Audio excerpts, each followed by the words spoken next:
Hey everybody, welcome to Hear Us Out. I'm Patrick. And I'm Paul. How's it going? Not too bad. We're here to do a rapid review for you. Paul, tell them what a rapid review is. Rapid review is a short, obviously rapid review of a movie that we really like that we think you should watch. This is entirely about getting you over the line of watching a certain movie. We've done a bunch of these. Go check them out in the playlist and on our video library. But yeah, this is hopefully just going to tip you over the edge. And that's it. The best way of putting it is going to tip you over the edge. These are movies you've either probably heard of, have seen and forgotten about, or we're going to see and never got round to. We're going to be the ones to just push you over the edge to make you finally get on and do it. And this time round, Paul, it is Dark City. Dun, dun, dun. Cool thing about Dark City is it's that perfect time in the... It was 1998. After The Crow happened in 1995, I believe it was, director Alex Proyas had his chance again. And boy, he went for it. Because this movie, Paul, and in advance, everybody who's seen Dark City will know we're not going to be able to talk in depth about what the movie is actually about. Because it's got some twists to unfurl, and we're not going to spoil even a 30-year-old movie or whatever this is now. So, we'll talk about it, we won't spoil it, but we're going to tell you some good things about it, why you should see it, and maybe the odd little bad, little stinky thing about it, which should set you up to know that it's not the perfect movie. So, what's Dark City? Dark City's one part Matrix, one part Inception, one part Blade Runner, one part Memento, it's one part The Crow. Paul, I described this as a movie that I thought when I saw it looked like it was a comic book adaptation, but it actually isn't. In fact, this is one of the few movies I've watched where I've thought they should have then made a comic instead, or as well. It's a very specific aesthetic. And what it's really about, to give you the one-line synopsis, there's your main character wakes up and can't really remember things. And it looks like he might be a killer, but he doesn't feel like he's a killer. And then you realize the city he's moving around in has some weird stuff going on in it. That's all I can really tell you. Pretty much, yeah. Just some odd things.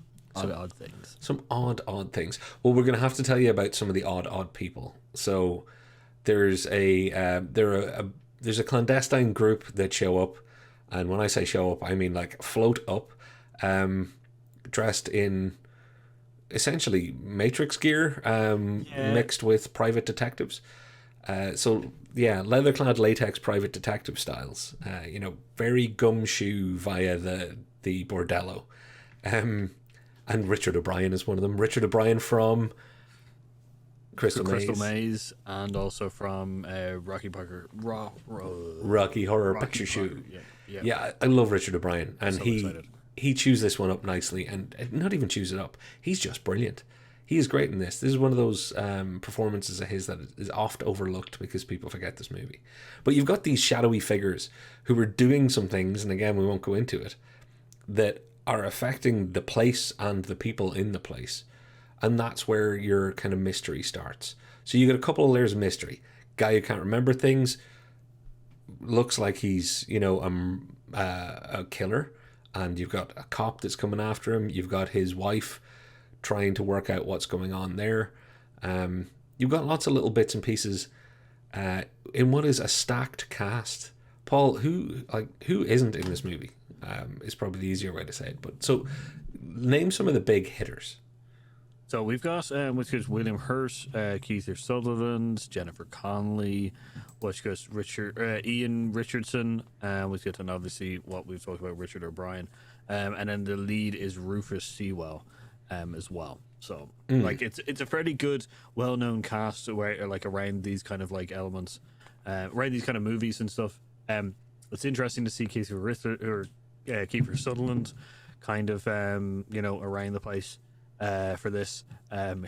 He's a doctor who's very interested in the main character Rufus Sewell's John Murdoch character. So, and the Kiefer Sutherland doctor plays it nice and crazy.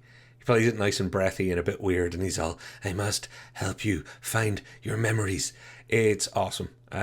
You kind of either vibe with it straight away, or you'll be like, What was he going for here?" He was going for mad scientist under some stress. It was, again, Kiefer Sutherland, knocked this out of the park. When you watch it in the context of the whole movie, do not watch any clips of this movie and think, "I'll get a feel for it." Watch the whole thing, or don't watch any of it at all.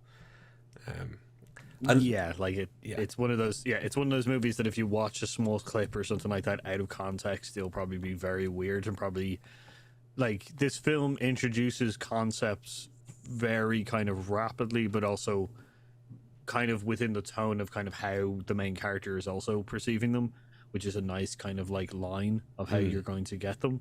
If you watch clips, you're just going to be really out of context and really kind of like, what the hell is this kind of stuff.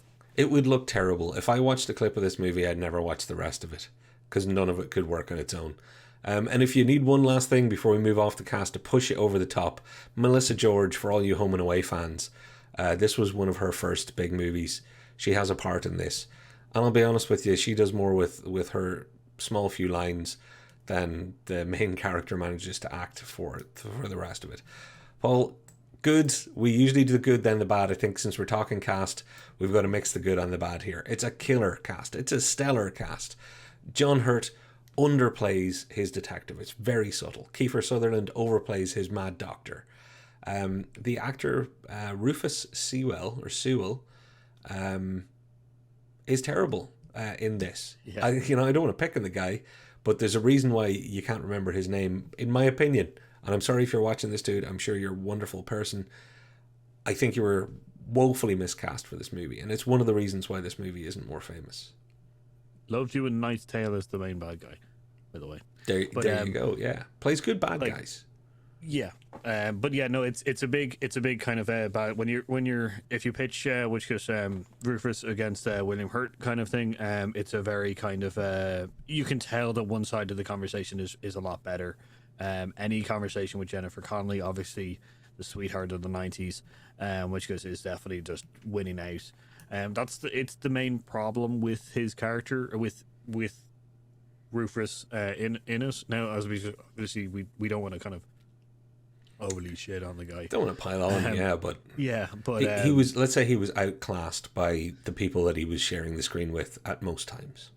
Yeah, and it's just it means that any scene with him with another character in it is a bit like, and you can excuse some of it for the amnesia. I will say that you can excuse some of the way that he acted, way he chose to act this, and may have been directed for this kind of thing, but by having the amnesia. But yeah, it's a fairly shining kind of thing. Do you know what I hate? I hate the fact that this is a cult classic, so there are loads of people that really love this movie who will watch this review and go, "He did it brilliantly this way, X, Y, and Z. Didn't work for me," and that's all I can say. No authority on this guy's acting. Yeah, I think that's the main thing. Just for us, I think it did feel kind of, yeah. As I said, you can excuse it with some of the amnesia, some of the story kind of points, but not enough for us. Yeah, and again, maybe he wasn't as bad as just he was outclassed. So I want to move away from him before we dig any deeper on that one. Paul, one of the great things, anybody who's seen The Crow will recognize the visual style. This is Art Deco, mildly gothic, 20s, 30s, 40s pastiche. It's very, very cool. The visuals, the set design, the costume design, the lighting and cinematography, how some of these practical sets and not so practical sets were lit and shot is glorious. It's wonderful. They don't make them like this anymore. I know some of the CGI is dated a bit, but outside of that, I enjoy sitting through watching this movie happen to me visually. Agreed, yeah. So any of the practical effects are fantastic. Any of the practical meld with CGI is really, really well done. The only issue is when any of the CGI is done on its own, it's aged. It's going to age kind of thing. But that's it. It's not a big, huge budgeted film and stuff, but it still does well with it. It also uses CGI sparingly as well. I will say that. So like, although when you see it is very kind of glaring, it's a lot of small stuff kind of thing. It's not. It's mostly practical effects and mixed in CGI, which is the better kind of part to it. I will say also that the shadowy organization's kind of motives and methods are not well explained, which is one of the few plot holes that are in the film, kind of thing. So if you're expecting to kind of get more in-depth kind of why they are doing things and why, don't expect that too much. No, it's but surface level only. It doesn't take away from the story they're trying to tell, but it would have been nice to kind of get a little bit briefer explanation to it. But as I said, it doesn't take it away. Or I would even suggest even less explanation, and back to that CGI and what you've just said. If I was to re-edit this movie, there's a few things, because this is all a mystery. You're watching a mystery unfold. They actually unveil some random things a little bit too early in the movie, and you have to see it to know what I'm talking about. But once you do see the movie, everybody will know what I'm talking about. But yeah, Paul, we've got to bring this one into land. I don't think there's that much that's that bad about this movie, considering when and how it was made. You can forgive a lot of the stuff for the timing. Cinema has moved on a long way, so if anybody's watching it today and judges it really harshly, please try and remember that this came out like before The Matrix. Okay, 6 months before, whatever, but you're talking back then. And it is undeniably beautiful. It's not as clever as it thinks. Like, it's fair enough to say that it isn't as, from a story point of view, it's not as sharp as it thinks it is. But it's set pretty much entirely at night and does so much with a dark screen that you wonder why Marvel and the rest of the people today can't have a fight in the evening without it all just disappearing. You know what I mean? Like, they do an awful lot with light and darkness. Yeah, like to echo this, the bad things that we brought up are more kind of exaggerated for this piece kind of thing. We're kind of clutching at some of the badness a little bit more, just to kind of give you a heads up kind of thing. But this is a film that came out before Equilibrium, before Matrix, before several ones that really mixes together. So it's an age of cinema where they're trying new things and everything like that. So you gotta give it its dues there kind of thing. But if you're gonna watch The Matrix, you're gonna watch Equilibrium, which we've done, which is another rapid review on, which just put this onto the kind of list of those kind of anthology, I guess, kind of films. It's of its time, and I love it for that. I think it's a massively underrated movie. It may not change your life, but it'll definitely be something you enjoy visually experiencing. So, Paul, on that note, I'm going to ask all the kind folks, if you haven't seen it before and you watch it, please come back and give us a comment and let us know what you thought. If you have seen it before, get in there and get some comments down telling us what we're right and wrong about. If you like it, hit a little subscribe. If you love it, hit a little like and share with your friends. And on that note, I've been Patrick. I've been Paul. And we've been Hear Us Out. We'll see you next time.